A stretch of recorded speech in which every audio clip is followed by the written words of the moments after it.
ay si Guerra nagsalita na sa balitang buntis umano siya. Nakita sa tiyan ni Ice ito pala. Hindi na nga nakapigil pa si Ice Guerra at diretsahang sinagot ang kumakalat na balita na di umano'y buntis siya. Si Ice Guerra ay isang kilalang singer, songwriter, aktor at LGBTQ+ advocate sa Pilipinas.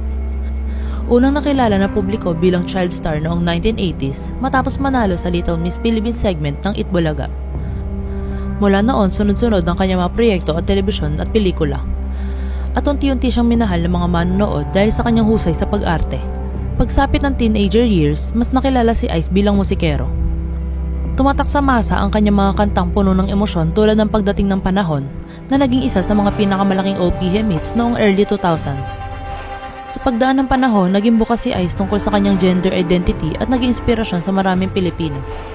Lalo na sa LGBT community na unti-unting natututo sa usapin ng pagiging totoo sa sarili. Noong 2014, pinakasalan niya ang kanyang longtime partner na si Liza Dino, isang aktres at dating Film Development Council of the Philippines chair.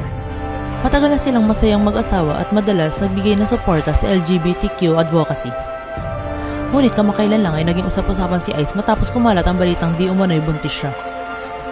Sa isang Facebook post nitong Miyerkules, May 14, ibinahagi ni Ice ang screenshot ng isang social media card na nagsasabing buntis umano siya.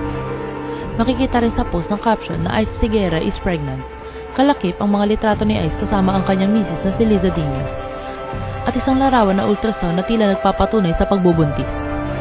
Marami nga nag-react sa post na ito dahil hindi imposible na babuntis pa rin ang mga katulad ni Ice na miyembro ng LGBTQ.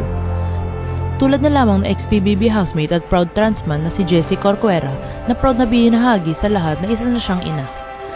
Pero agad itong binabulaanan ni Ice sa caption ng kanyang post.